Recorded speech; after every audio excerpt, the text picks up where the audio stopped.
Hello, I'd like to deposit this to checking. Fate is a fickle master. What? The future is uncertain. Okay, and what's my account balance? The horizon is cloudy. I see a long, treacherous voyage filled with great peril. Look, can I just get a deposit slip or something? A fortune bank teller. Surprising. What's not surprising? How much you could save by switching to Geico. I see a yellow-eyed serpent and a low APR. Geico. 15 minutes could save you 15% or more.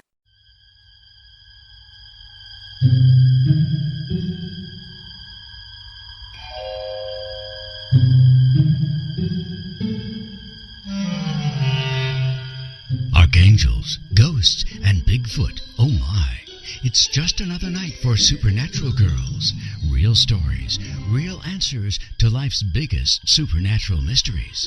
And now for another exciting interview with paranormal experts from this world and others. Here's your host, paranormal researcher Patricia Baker, on the one, the only Supernatural Girls.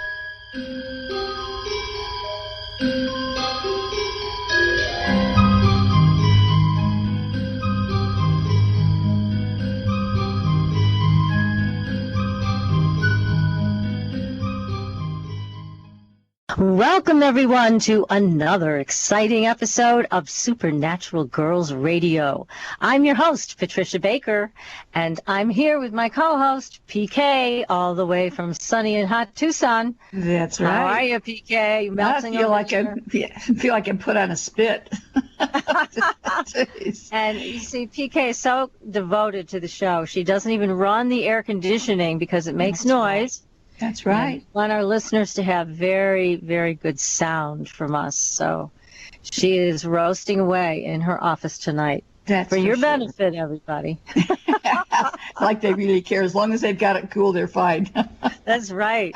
So lots going on in the world. We've had quite a tragedy over there in the UK. What a shame. Again, that is a shame. Our prayers go out to the friends, families, and everybody who's suffering as a result of that horrific act. It was mentioned also that Ariana Grande, her mother, was in the first row and stepped right up to the plate and was helping everybody around her to get them protected and covered, which I thought was quite interesting, considering you would have thought that they would have gone to cover her up, but instead she was doing her best to help out. So that puts a little change of the spin. The daughter may be a little stinker, but the mother's great. Yeah. Exactly. Well, that's nice to hear that there's some heroes in all of this. Yes. So it was a sad time, and it still is a sad time. We're still all reeling from this. It's unfortunate beyond belief, but we're going to have to push ahead, aren't we? So what's happening with our numbers? What can we come to expect? Well, what's really going on at this point in time is because everything deals with family type things. And one of the things that I talked to you about earlier today, anytime we deal with a month that deals with everything being perfection, everybody's trying to make it perfect, we also have issues with our pets and things of that nature. And I've had 5 clients that have lost their pets this month. Oh, no. There'll be illnesses, lost pets, things will go wrong, or issues will pop up about their pets, or a neighbor's pet. But pets have been, like I said, 5 in 1 month. That's quite a bit. Usually they're outside of the fact somebody gets lost once in a while. Don't usually get too much on that. But it's all about we're trying to make things different. Getting things laid out for what's coming up next month, I think, is why we want everything perfect. I think we're going to get a little bit more of what's just taken place worldly next month. There's some legal things that'll be taking place and not comfortable things for the rest of us. We're going to be watching some secrets being made known, the good and the bad of. So I'd keep our fingers crossed that we hear the good secrets and not the bad ones. Yes, I agree. Yeah. We want all the stuff that we should be told, right? The honesty has been missing, hasn't it? And that's part of what our show's about tonight. That's right. And there has been a lack of honesty for quite some time. For thousands of years, apparently. We are going to find that out tonight when we bring our guest on the air, Michael A. Cremo. He is a man of great courage, isn't he? Yes, he is. Definitely. Tremendous courage. He has taken on other archaeologists and historians and presented an alternate view of what our history really is And he's outed a lot of them for covering things up. We're going to find out what's really going on tonight. Michael is going to tell us the truth, because the truth is right here on Supernatural Girls. So we're going to get to the bottom of a lot of things tonight with Michael Cremo. And his books are amazing. I mean, we've been reading, oh my God, It is amazing. Michael's books are great. Human Devolution. We devolved. We're going to find out how the hell that happened. So he's going to talk to us about that. And for paranormal news, I want to suggest everybody go to the Facebook page. We've been posting all kinds of cool stories. We have a monster, bear, apparition. It was terrorizing people. We have, what's that? There was a gateway they discovered. Mm-hmm. This is a scientific discovery, a gateway between universes. So, I wonder who's traversing our universes, going from one to the other. Well, it's not us, but... I want to know who the gatekeeper is. Yeah. The position of power. We want to know. Well, and I also have, for paranormal news tonight, I wanted to share personal experience, because one of the things we have shared on the show and questioned our guests about is this. Alien abductions. They seem to occur without our free will. Now, we've been told over and over again we have free will on this planet. We can decide yes or no. So my question and your question to our guests in the past have always been, well, then what happens with our free will regarding these abductions? So why don't people have the right to say no? So here's what I learned. I was a dream analyst for over 25 years. Mm-hmm. So I pay attention to my dreams. And just the other night, I had a dream. And in this dream, somebody was asking me for a tissue sample. They said, we just want a little tissue sample. Now, whoever was asking me, it was someone I didn't know. They didn't look like aliens. But I thought, what a strange thing to ask me for. And I kept saying no, no, no. And they kept asking over and over again. And then I realized what this was. The aliens, in my opinion, the ETs and the interdimensionals know how to use the dreamscape to get to people. Ooh. So they visit you in your dreams like they were visiting me. And that's how they get around free will. Because they asked me, can we do this? If I hadn't recognized what they were, I might have said, sure. Mm-hmm. But in fact, most people are unconscious. They don't remember their dreams. They don't do their dream work. Naughty, naughty. And here's the result. So these aliens, in my opinion, and interdimensionals are getting permission in the dream world so they can do whatever they want. Once they have that permission, they can take whatever samples they want. It's a good reason to do dream work, everybody. Yeah, I guess so. Yeah, because, this is not a war of bullets. This is not anything. You can't do anything with weaponry with these people, unless you're John Edmonds and you have a big sword. Remember him? That's His for samurai sure. sword came in handy. But most of us don't have access to that. We don't have the ability to use weapons like that. And so how do we fight against this? Well, this is how. The more conscious you become, the more aware you become when you're dreaming, that's your protection. Mm-hmm. So that's what to do, everybody. That's what to look for. And I have a dream book. It's on Amazon. It's very short, very sweet. Just like, here's what you need to do to start remembering your dreams. Here's what you need to do to become more aware in your dreams. So go look it up. It's easy enough to download and get busy on it. This is your protection. Oh, it makes good sense. Well, yes. The easy things are usually the hardest for us to get into doing, aren't they? Well, yeah. All we have to do is start making a list of what we put out. But you know what? I'm seeing a lot of people that are incredibly lazy. Not our audience, of course, because our audience. Of course not. But a lot of people are lazy and they don't want to put the time into keeping a dream journal or remembering their dreams. It's like too much trouble. They'd rather be on their iPhone, which you can write your dreams down on your iPhone too if you want. That's easy enough to do. Speaking of that, next month, because it was 7 Universal Month, there's going to be a lot of dreaming going on. A lot. Okay. Big time. So get your paper ready, people. That's right. That's right. And PK, you have some classes coming up. Yes, I'm going to start teaching some additional numerology classes. I'll post them on my webpage, patriciakirkman.com, after the first week of June. And I'm going to be doing the Mystic Messenger Psychic Fair the 4th of June. Excellent. So if you're in the Tucson area, you know where to go for the Psychic Fair. We'll announce it again so you don't miss it. And you'll also see it on PK's website. So all kinds of fun things to do to raise your awareness. You know, don't let yourself stay asleep. Wake up. Or dream. One of the two. Wake up in your dream. How's that? That's even better. Yeah, I like that idea. That's a new switch. Okay. So go to our Facebook page and give us a like. Follow us. Follow us on Twitter. We've got lots of things coming up, lots of things tonight you're going to be very excited to hear. So this book, Human Devolution, it's beautiful. It is. Beautiful. And it's filled with information that is going to rock your world. So we highly recommend you get that. Also, other books that Michael has written, Forbidden Archaeology. We're going to talk about some of that as well. Mm-hmm. Now, I'm going to read you a little bit about Michael because he's very impressive. Yes, he is. Okay. Yes.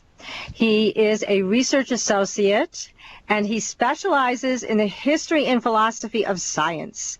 He is a member of the World Archaeological Congress, the European Association of Archaeologists, the History of Science Society, and the Philosophy of Science Association.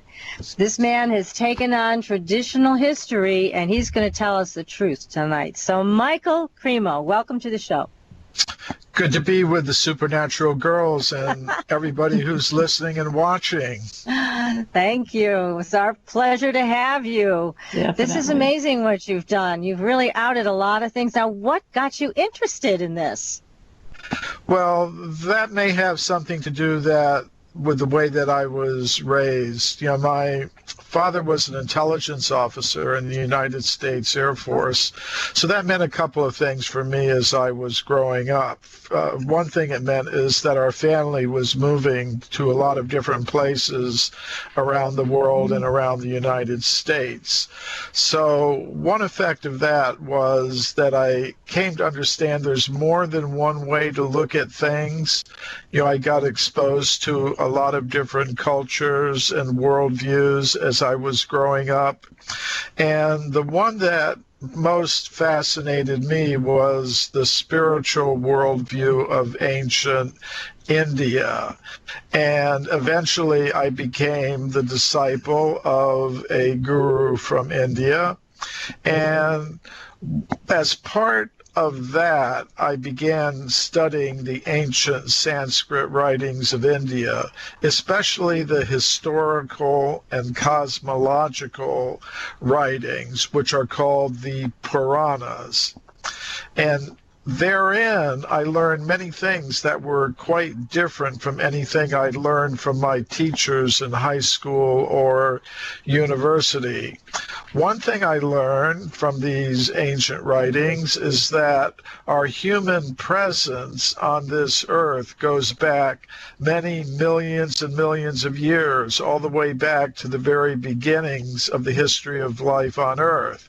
You know, from my teachers in school, I had always learned something quite different, namely that humans like us first appeared less than 200,000 years ago on this planet. Before that, there were no humans like us, just more primitive ape-like human ancestors.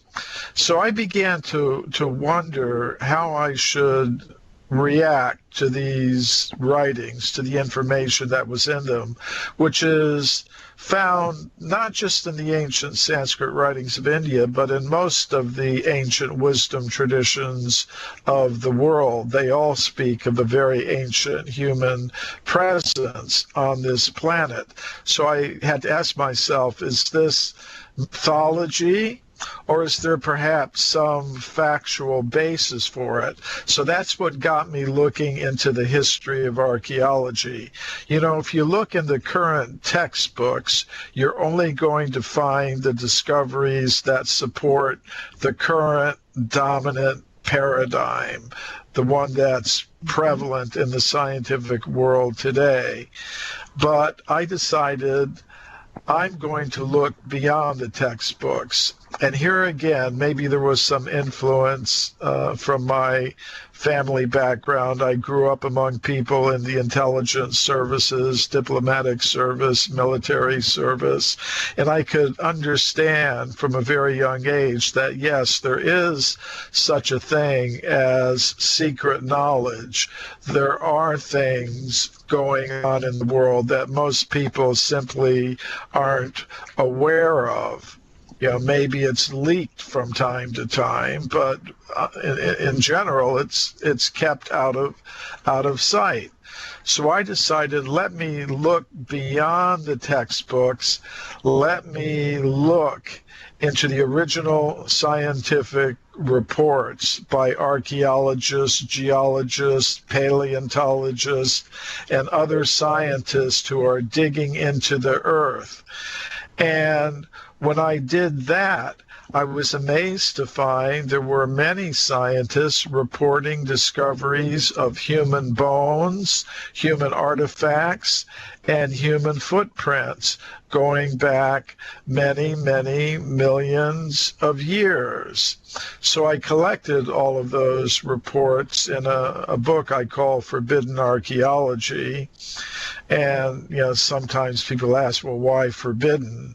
It's because it's outside the box in terms of mainstream thinking. And this evidence has been subjected to what I call a process of knowledge filtration. A scientific discipline is usually governed by some kind of paradigm, some set of beliefs and methods and conclusions that dominate that discipline.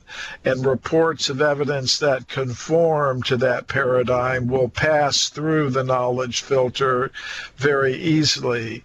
But if you've got evidence that radically contradicts a dominant paradigm, it tends to be filtered out. And by that I mean it's ignored, it's dismissed, it's hidden away, sometimes even suppressed. Well, it sounds like from your books that we've read that the archaeologists, some of them, were burying things just as fast as they were uncovering them. Some of these things, like you've just been talking about, that don't fit in to their view of what our history is. Yeah, well, I could give you a couple of examples of that. As I said, I look into the history of archaeology, and some of the examples I give are from the earlier history and some from more recent times. One of the fascinating cases from the early history of archaeology is the California gold mine discoveries. In the 19th century, gold was discovered in California. Miners came from all over the world to get it, and they were digging tunnels into the sides of mountains like Table Mountain in the Sierra Nevada mountains near the town of Sonora in central California. And deep inside these tunnels, the miners were finding human bones and human artifacts. They were finding obsidian spear points, stone mortars, and pestles. And what makes these things really interesting to me is they were found in layers of rock that modern geologists tell us are about 50 million years old, which is really quite astonishing. And these discoveries came to the attention of Dr. J.D. Whitney, who was the chief government geologist of California. So he went and investigated these cases, carefully studied the conditions under which the discoveries were made, and he wrote a massive report about them that was published by Harvard University in the year 1880. But we don't read about these discoveries in today's textbooks because of the process of knowledge filtration I was talking about. And one of the scientists most responsible for the knowledge filtering in this particular case was Dr. William Holmes, who was an anthropologist working at the Smithsonian Institution. And he said, or wrote, if Dr. Whitney had understood the theory of human evolution, he wouldn't have published that report. He wouldn't have come to those conclusions that humans have lived in these very ancient times. In other words, if the facts did not support the dominant theory, the facts should not have been published. They should just be cast into oblivion, forgotten, and basically that's what's happened. But some of the artifacts from the California gold mines are still in the collection of the Museum of Anthropology at the University of California at Berkeley. They're not displayed to the public. They're kept in a storage building several miles from the museum. But I did get permission from the directors of the museum to study and photograph them, and they are still there. I also went into the mountains of California, and I was able to relocate some of the old 19th century gold mining tunnels where these objects were originally discovered. So it should be possible to do more research there and uncover more of these things. Absolutely. But they don't welcome that, do they? They don't welcome that with open arms. They're going to just try to bury it again. Absolutely. And here's a case from the very recent history of archaeology.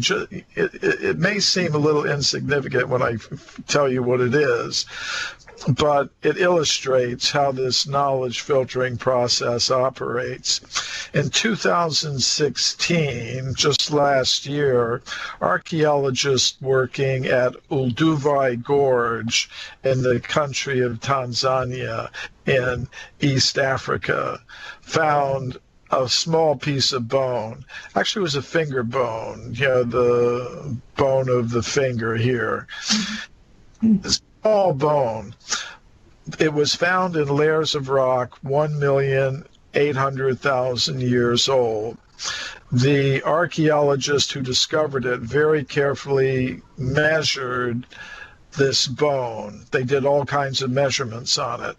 Then they compared the measurements to the same bone, the same finger bone of all different species of apes, monkeys, ape men like Australopithecus and Homo habilis, and anatomically modern humans. And they found that this finger bone fit in the anatomically modern human group, and it was different from the same finger bone of any species of ape or monkey or ape man like Australopithecus or Homo habilis. But what they said in their scientific report was very interesting. They said, okay, we discovered this finger bone. It's exactly like that of an anatomically modern Homo sapiens, but we can't call it Homo sapiens because it was found in layers of rock 1,800,000 years old, so it would be too old. It just shows you how the psychology works. Sometimes scientists can be staring evidence for extreme human antiquity right in the eye. It's right in their hands. They're looking at it. It's human. It's found in layers of rock 1,800,000 years old, but they cannot admit it as evidence that humans existed that far in the past because it would completely upset their paradigm. There have been interesting psychological experiments that have been done. In the 1940s, some psychologists did some experiments with playing cards. What they did is they modified some cards in a deck. Say if you have a 6 of hearts, normally it would be red. They painted it black. Or if you have a 4 of spades, normally it would be black. They made it red. And they put a few of these altered cards in a deck. And then they would show the cards in the deck one after another to people, asking them if they could notice anything. And no one noticed that those cards didn't fit.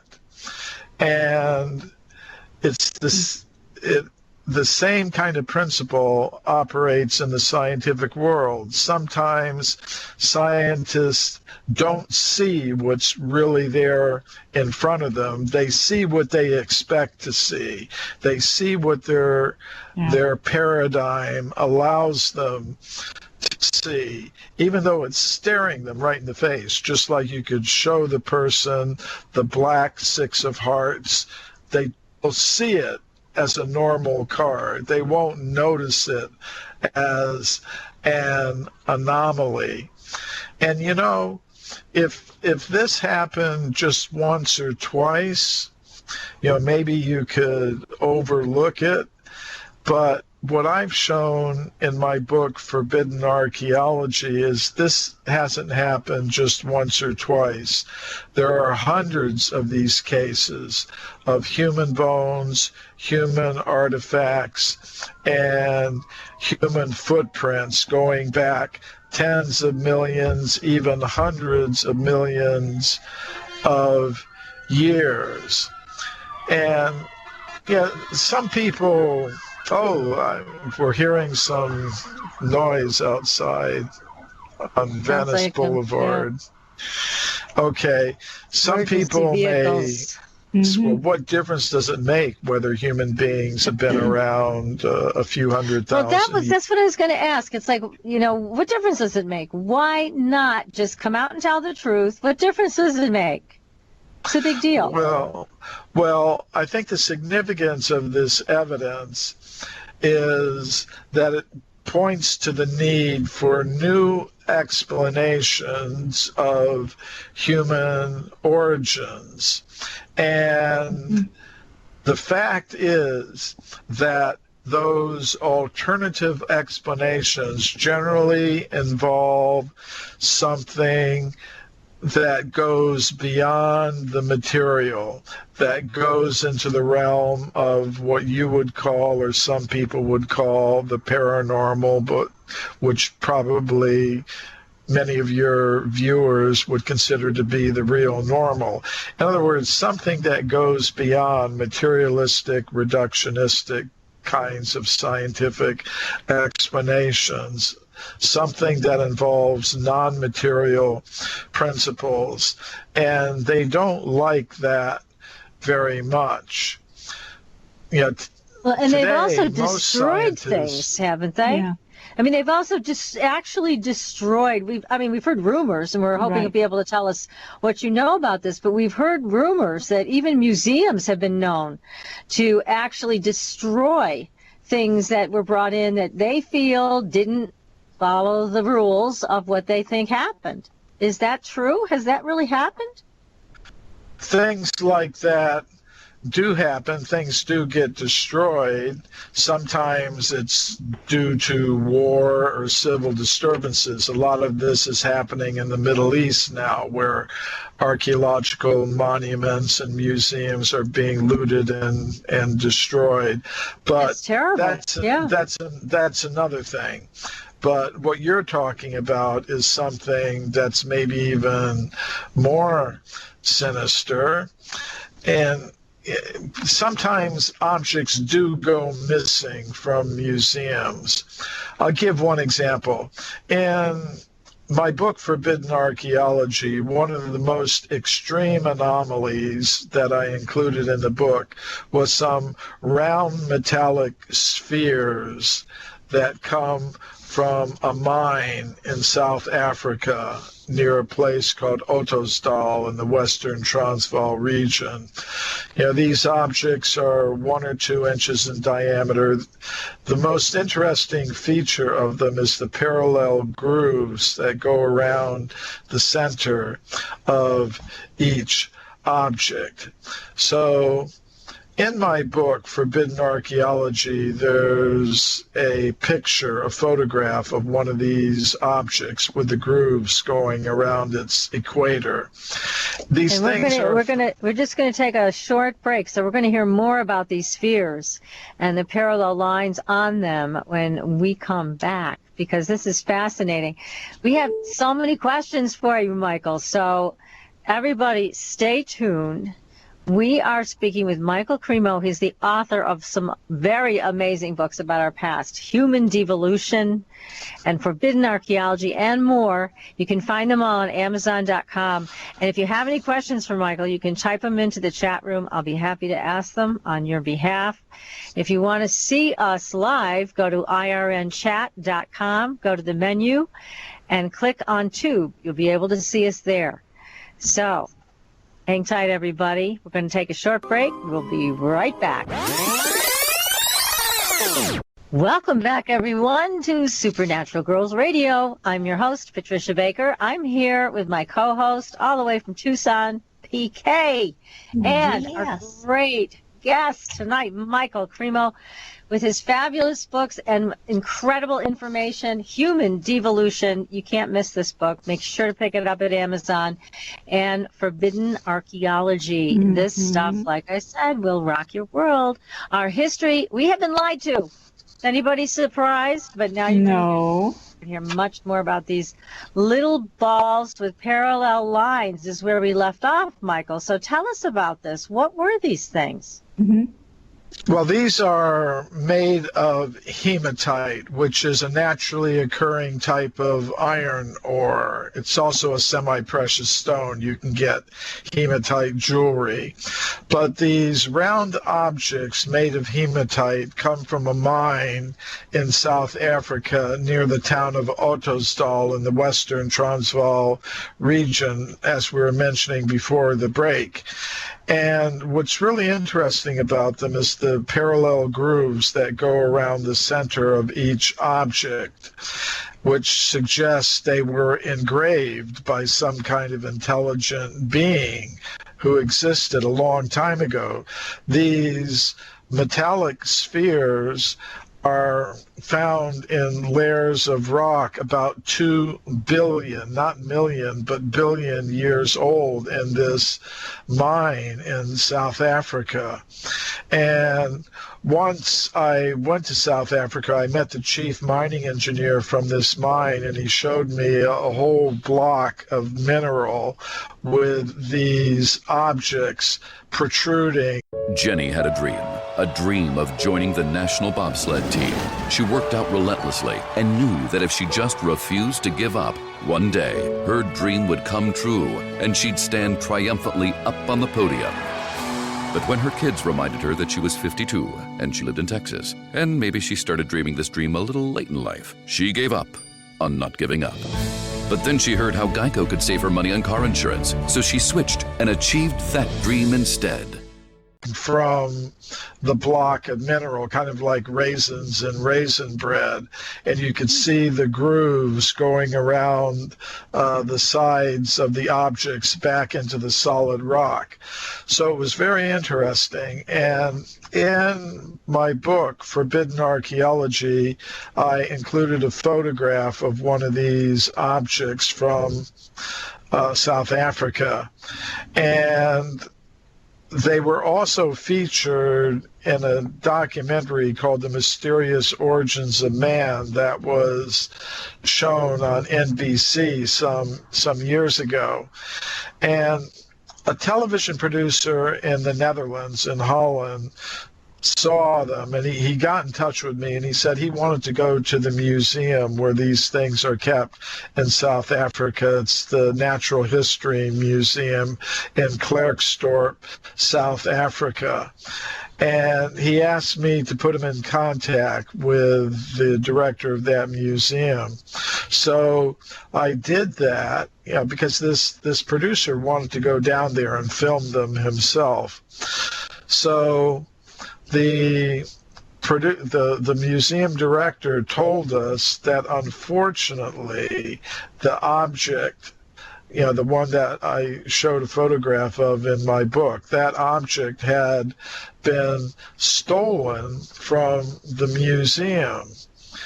Now, these objects, according to some reports, had some very unusual properties. According to one report, which came from a tabloid newspaper, I have to say, but I don't think that everything published in a tabloid newspaper is necessarily untrue. That's but right. The report was that this object would rotate spontaneously in its display case in South Africa. And the museum director said the person who stole it was what he called a, quote, white witch. So anyways, I hope it's being put to some good use. Let's hope. Gosh. Yeah, but no, that's one example of an object that went missing from a museum, which is what you were asking me about before the break. And there are other examples of that, too. There's an interesting archaeological site in Southern California. It's on the way between Los Angeles and Las Vegas. It's out in the middle of the desert. The place is called Calico. It's called the Calico Archaeological Site. And it was discovered by an American archaeologist, a lady named Ruth D. Simpson. They sometimes just call her D. And Louis Leakey. She invited Louis Leakey, one of the most famous archaeologists in the world, to come to the site. And he was very impressed with the work that she was doing there. She was finding all kinds of stone tools in layers of rock about 300,000 years old, which is really kind of amazing because according to the current dominant archaeological paradigm, there were no humans of any kind in North America before 20,000 years ago. So to have this kind of evidence at 300,000 years was really pretty amazing. So this was in the 1960s and 1970s that they started this work. And after that, decades of work went on. And thousands of human artifacts were uncovered at this site, and they were placed in the collection of the San Bernardino County Museum in Redlands, California, I think it was. And a few years ago, new management took over the site, and the person who took over, the new director, was skeptical about these discoveries, even though they'd been endorsed by prominent archaeologists and other scientists. And this new director of the project caused the museum to throw out thousands of artifacts that had been collected at that site. So you've got kind of two things happening with museums. Sometimes things are going missing, and other times they're there, but you wouldn't even know about it unless you're someone like me who knows the history and is willing to dig in to the facts that are being subjected to what I call this process of knowledge filtration. So it does happen. But again, I think the main significance of this evidence for extreme human antiquity is it means we need new explanations of human origins. And those explanations tend to involve non-material principles. I kind of lay this out in my book, Human Devolution. I mean, most scientists today believe we're just machines made of matter. That's all there is to it. We're just machines made of molecules. You know, a British scientist named Richard Dawkins put it very nicely. He said, according to science, we are survival machines. We are robot vehicles blindly programmed to preserve the selfish molecules known as genes. And that's their definition of who we are and what we are. And I don't accept that. I think there's more to a human being than molecules. I think there's a subtle mental body that has some very unusual powers like remote viewing, psychokinesis, and things like that. And then beyond that, there is a conscious self that is completely non-material. It's beyond the body, beyond the brain, beyond the mind even. And that conscious self is the real essential part of our identity. That's what we really are, the conscious self. And that has an origin beyond the world of matter. So what I'm proposing is, as conscious beings, we do not evolve up from matter, as most scientists say. They would say matter is the only thing that exists. If you combine matter, if you combine molecules in the brain in a sufficiently complex way, they will generate what we call consciousness, but only temporarily. At the time of death, when the chemicals in the brain become disorganized, there's no more consciousness, no more mind, nothing like that. So I'm proposing something different. Matter does not produce consciousness. As conscious beings, we don't evolve up from matter. Rather, we devolve or come down from the level of pure consciousness or spirit. And if ideas like that were dominant in the education system, in the scientific institutions, we would have a completely different kind of human civilization, because our values, our goals, our objectives in life grow out of our sense of identity, how we identify ourselves. If we identify ourselves as machines made of matter in competition with each other for survival, then we're going to have some very materialistic goals, values, and objectives, and a corresponding set of cultural, financial, political, and social institutions, all based because on then we that. would. Yes, we would be, again, where we are today, embracing violence and rather than all of the spiritual things that we could embrace and have freedom in that. Instead, we're enslaved by matter and how we perceive matter. So I think it makes sense what you're saying. Right. And I think that, you were asking a little earlier, well, what is the reason for, the suppression of this alternative evidence? And I think that is the underlying reason, because if we start looking at alternatives, we're going to see that the alternatives involve non-material principles, which lead to different values, different kinds of institutions. If people were being instructed by their scientific elites, we are all beings of pure consciousness, what would our society be like? We'd be thinking, okay, I'm a being of pure consciousness, you're a being of pure consciousness, no need to divide ourselves into so many competing groups on the basis of superficial identification with different kinds of material identities.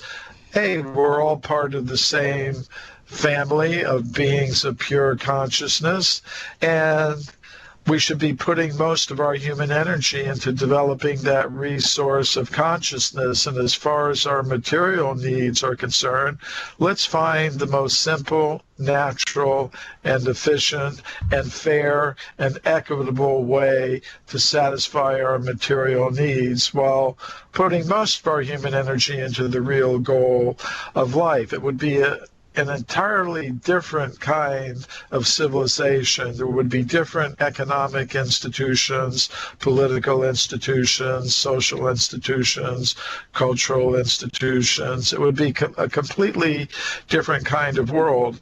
But there are a lot of forces in this world that are invested in the current system that want to see people think the only goal of human life is to produce and consume more and more material things in competing groups.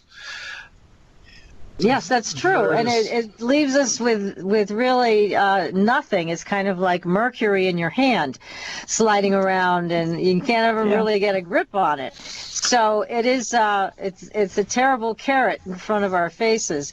But when you were describing this way of that we did really devolve, and I think you're absolutely right about that, it made me feel relaxed. It was like I just wanted to take a breath and then that feels so much better. It's so much better to come from that understanding, isn't it? Doesn't it? Yes. I think people feel uncomfortable under the current paradigm, and there's a reason why they feel threatened, why they feel uncomfortable, why they feel full of anxiety and fear when confronted with the kinds of things that happen in a worldwide human civilization that is based primarily on these materialistic principles of ever-increasing material production and consumption in competing groups. I mean, Right. even if people belong nominally to some religion, that just pray to God, help me produce and consume and triumph over others. If so, people feel uncomfortable with that. And They I think do. We all do to some extent. The reason why I think people feel uncomfortable is because at root they understand, they have some maybe unconscious sort of awareness that I am a being of pure consciousness, so therefore why am I identifying with all kinds of ideas and concepts that are just putting me in anxiety, in fear, in confusion? So I think the reason, if we really were just machines made of molecules, we wouldn't feel any sense of dissatisfaction. We would just understand, well, that's it, that's the way it is. But I think the reason why people feel these things is because deep down inside, perhaps on an unconscious level, they have some kind of dim awareness that they're meant for something else. Yes, I think that's terrific. Now, we've got a couple questions for you from the chat room, so I'm going to ask you these. Let me just get to them. This is from Tricia. Tricia would like to know, have you sought any government funding to support your projects, or is there a blacklisting of researchers who take on your viewpoints? I haven't sought government funding. I'm not part of any mainstream educational or scientific institution. I've taken an independent position. I'm a member of a spiritual group, and they're supportive of what I do, so I'm grateful for that. But I think it's very difficult to do the kind of thing that I'm doing within a mainstream scientific or educational kind of institution. Nevertheless, I remember once I did get some funding, a travel grant from the National Science Foundation to go to an international scientific conference in Mexico City, where I presented a paper giving evidence that contradicts the Darwinian theory of evolution that's now so dominant in the scientific world. So I thought that was pretty interesting, that I once, as part of my application to go to a scientific conference, did get some minor funding from the National Science Foundation. That was Wow. kind of interesting. That But I is. think a lot of researchers in the alternative science field are supported by independent organizations or by their own income that they get from other sources or perhaps from publications and websites Sure, yeah. and things like that. I think that is the situation Yes. now.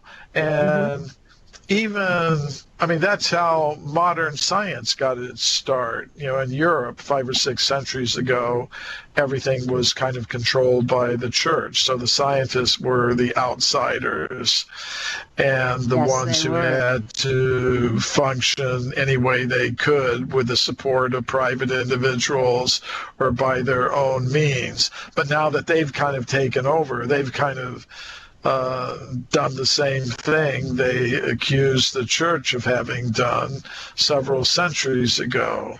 And they Yes, they have. brand people as heretics, and that sort of thing happens. It does. A specific example. Well, before you go on to that, let me just grab this sort of question, Michael, from the chat room, because after this we're going to have Sure. to take a little break, and then we'll come back.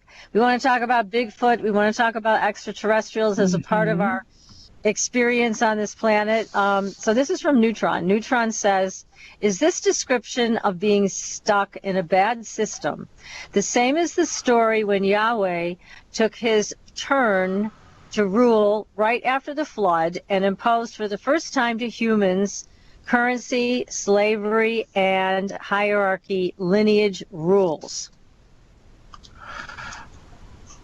Yeah, I'm not a deep student of the Bible. I get a lot of inspiration from my studies in the ancient Sanskrit writings of India, which involve a cyclical concept of time. There's a cycle of ages, sort of like a cycle of cosmic seasons. You go from spring to summer to fall to winter. So ancient peoples were aware of larger cycles of time. They were called yugas in the ancient Sanskrit writings. And in the first yuga, it was an age of spiritual truth. There were no classes. People lived simply and naturally.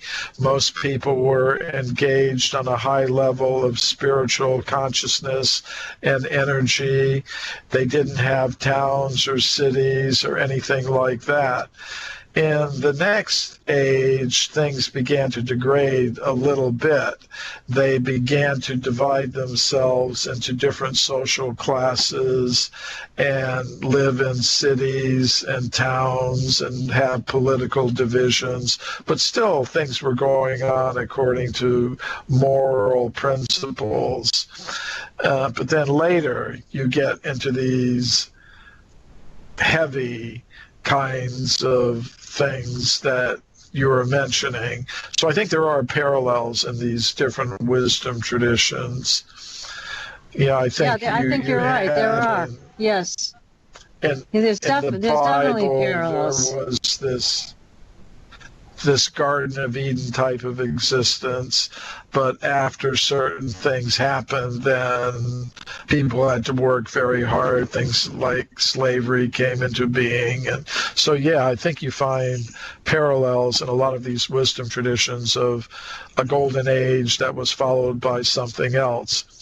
But the way I'd look at it is, just because it's raining, you don't have to get wet. You can, even though the present society may be organized in a certain way, doesn't mean you have to go along with it in all respects. You can make a shelter for yourself and for others that you care about. That's possible.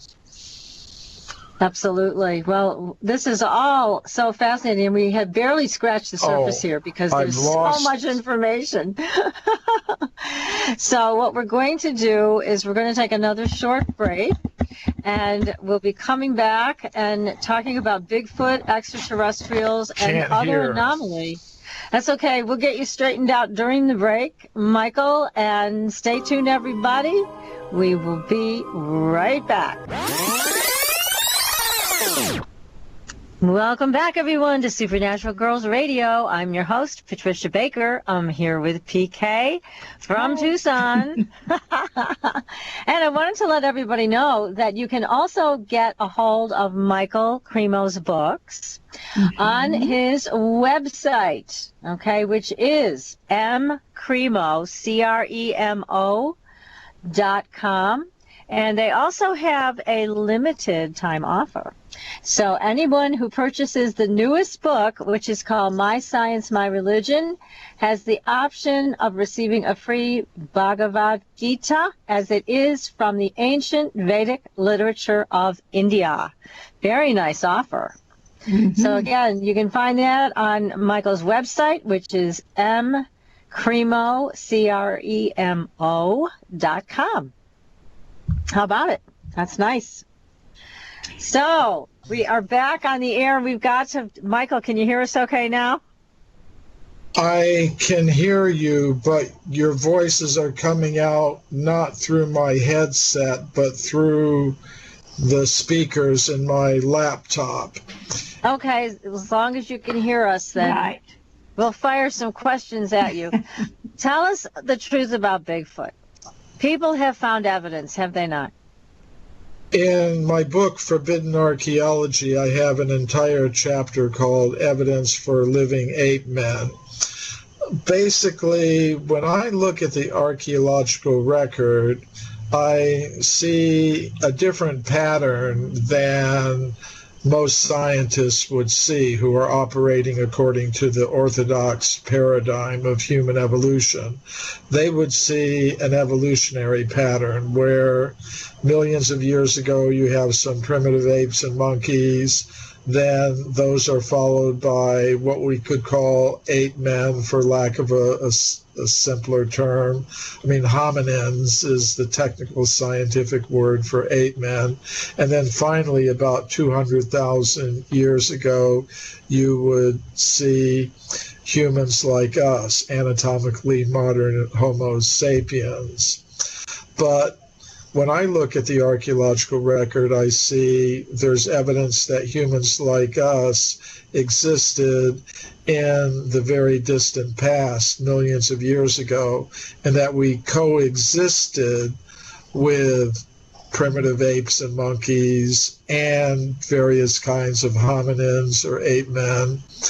And I think the same is still true today. I think even today, we're still coexisting on this planet with apes and monkeys and various kinds of ape men. And it's another field in which there's been a tremendous amount of knowledge filtration.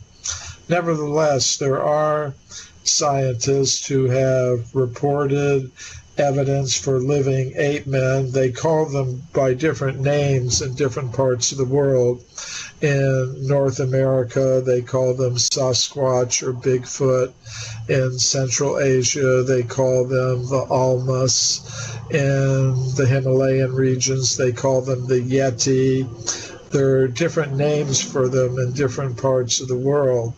And there's a tremendous amount of evidence for the fact that we are still coexisting with ape men and apes and monkeys as we have in the past.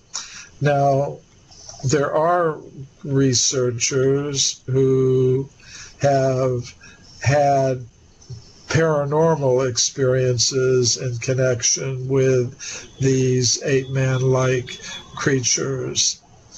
And in my studies of the ancient Sanskrit writings of India, I see something similar.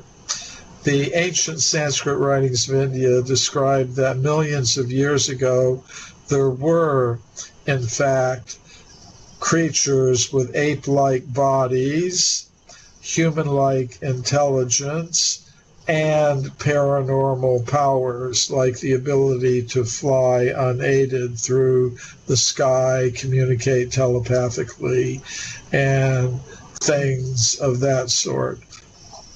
That is incredible. And so here we are today with people that claim to be in contact with Bigfoot, and I again see it. Some of them see Bigfoot as a very spiritual creature and more spirit than matter, and able to manipulate their vibration so they can move into and out of matter. So it's a very interesting concept that some of the researchers are bringing forth. And what about extraterrestrials? Do we have evidence archaeologically of extraterrestrials? Well, according to the ancient Sanskrit writings of India, there are 400,000 human-like species scattered throughout the universe. Wow. So, yes, I accept Quite a the few. existence of extraterrestrials. You can go to India, there are cave temples that are very elaborately carved, and some of the carvings show spacecraft. They're called vimanas.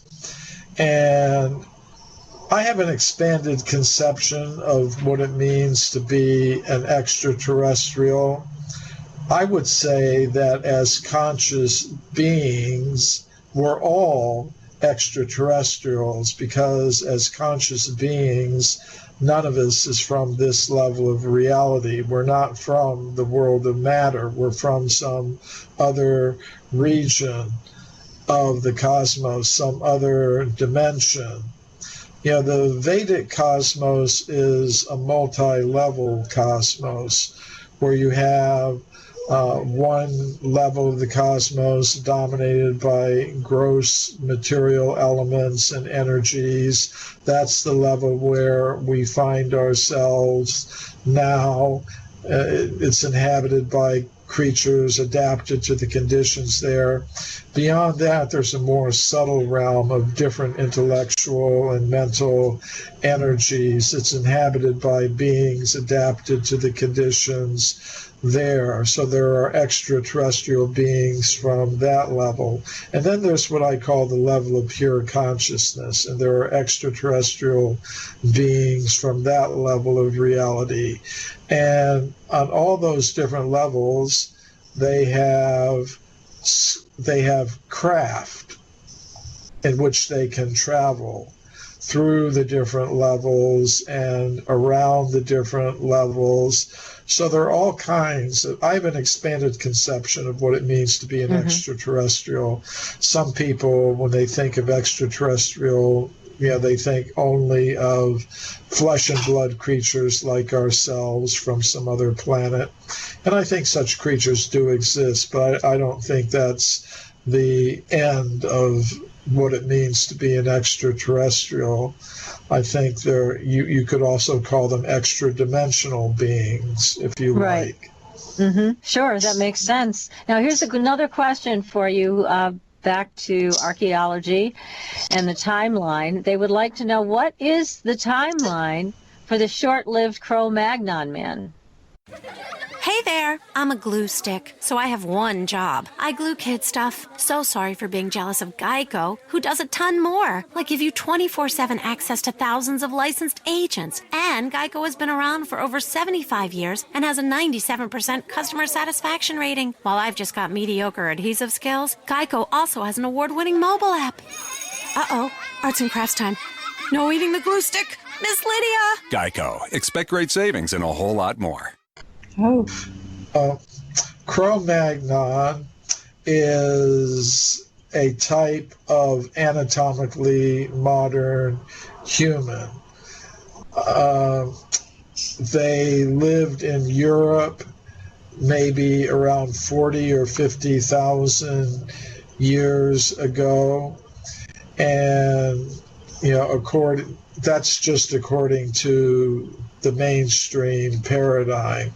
But I believe humans of the Cro-Magnon type, of the Homo sapiens type, have existed on Earth for many, many millions of years, and there's archaeological evidence for that. So, but according to the Orthodox paradigm, Cro-Magnon would be the type of anatomically modern human that existed in Europe 40 or 50,000 years ago. But as far as I'm concerned, there's evidence that humans of that type existed in Europe 4 million years ago, 20 million years ago, 30 million years ago.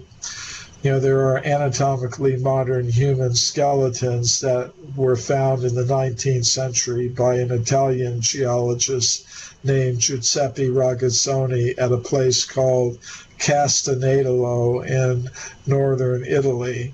These human skeletons were found in layers of rock 4 million years old.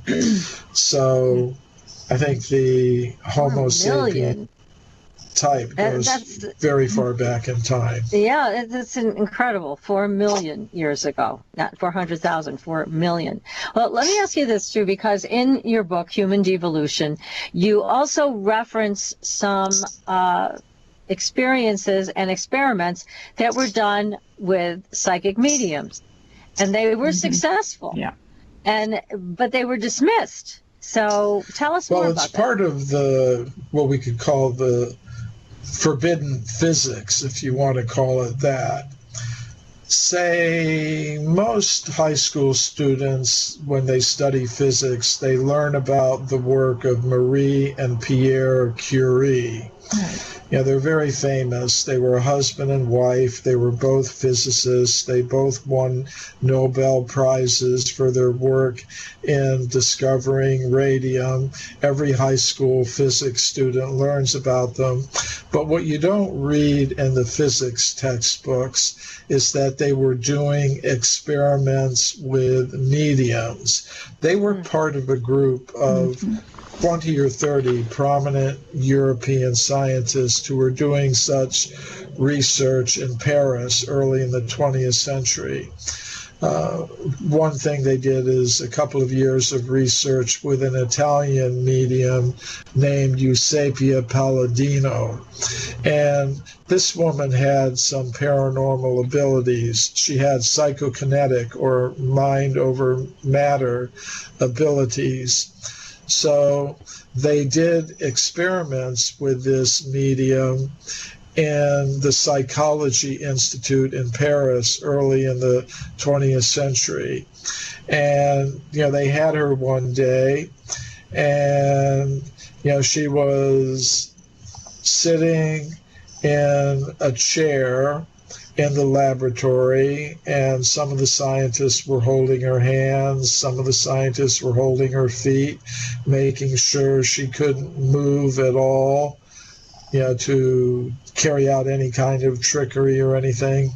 And in the middle of the laboratory, Pierre Curie said that in broad daylight, under perfect conditions of observation, a large table was floating about a meter, about 3 feet off the ground.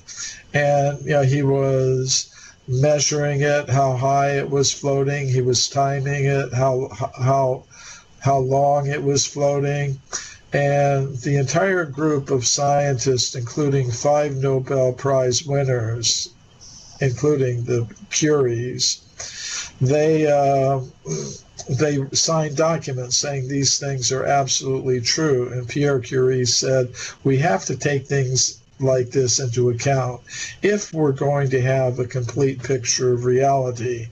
And I agree with that. But because of this knowledge filtering process, this kind of evidence is absent from today's textbooks, and it's categorized. I mean, people don't even know about it. They don't know the real history of physics, the real history of science. If they did, what we're now calling the paranormal would be accepted as part of the normal world of physics. I once was giving a lecture about this hidden history of physics at a university in Europe, and my audience was about 100 professors of physics and graduate students of physics. So I went through this whole hidden history of physics, including the work of the Curies.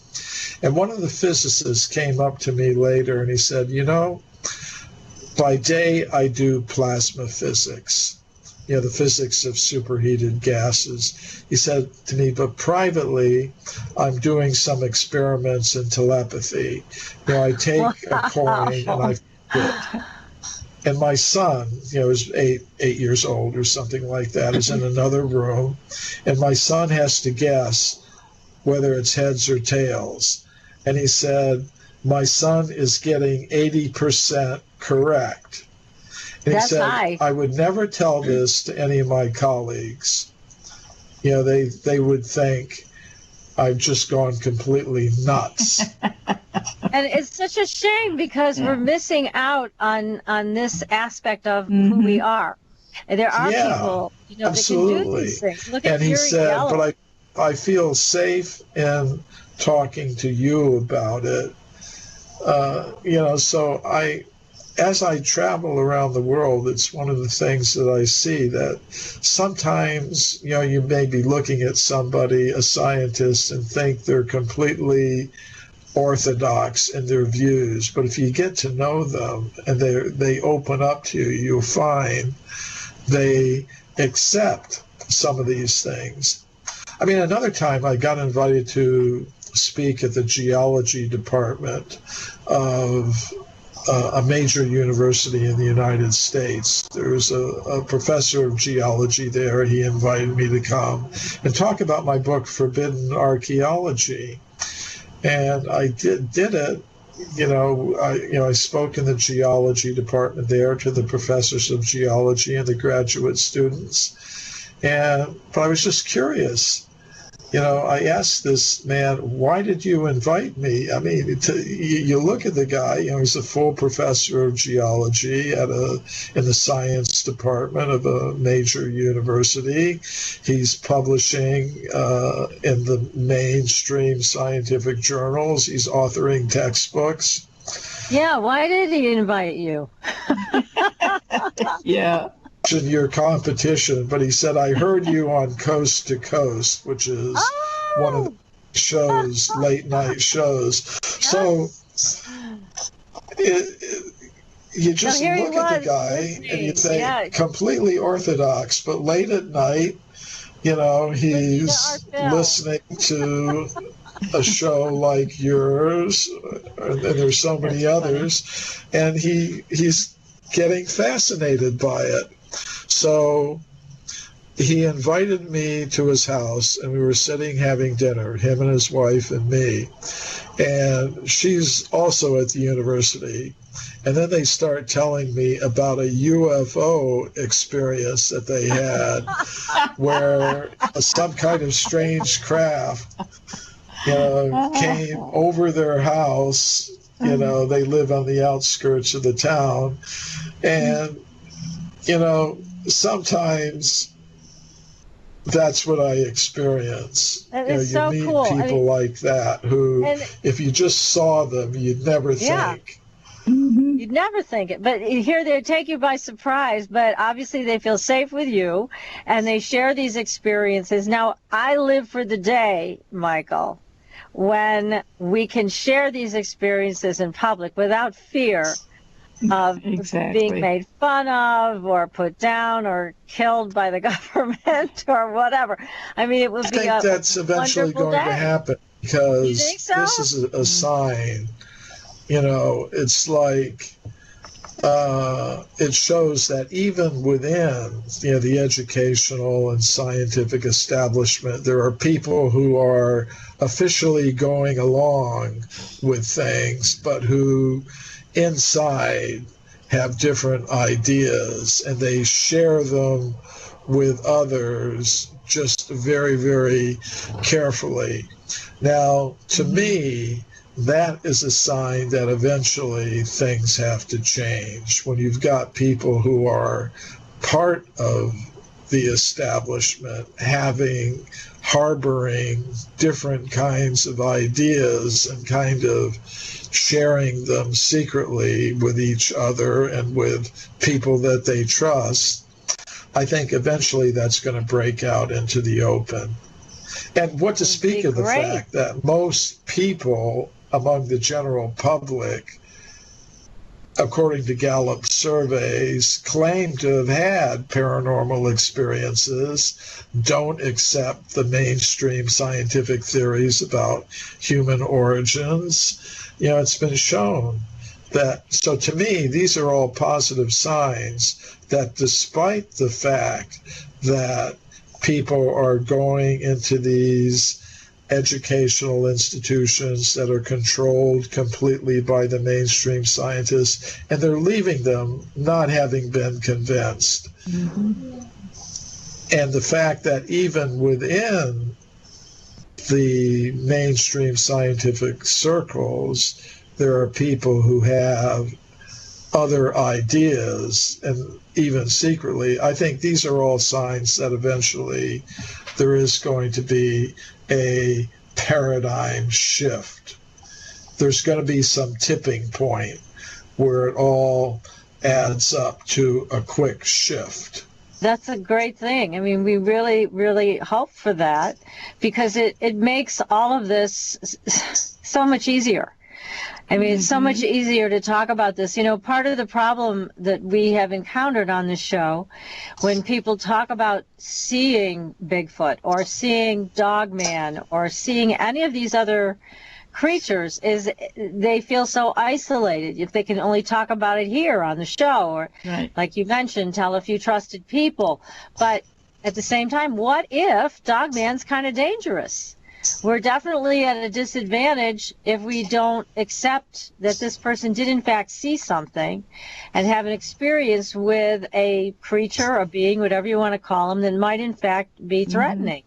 So we have to, again, understand there are things out there. Maybe we don't want to accept that they're there because we get a little frightened, but they're there. People have seen them, and not just once.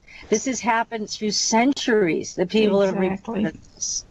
So it would be wonderful to accept it, and then let's have another discussion, because once it's accepted, it's a totally different discussion, isn't it? Oh, can you imagine what you could build on then? Yeah, exactly. My goodness. Tremendous. I think if the institutions, the social, political, financial institutions are going to change, the first thing that has to change is our understanding of who we are and where we are. And once that happens, then it becomes possible to make other kinds of social, political, economic arrangements.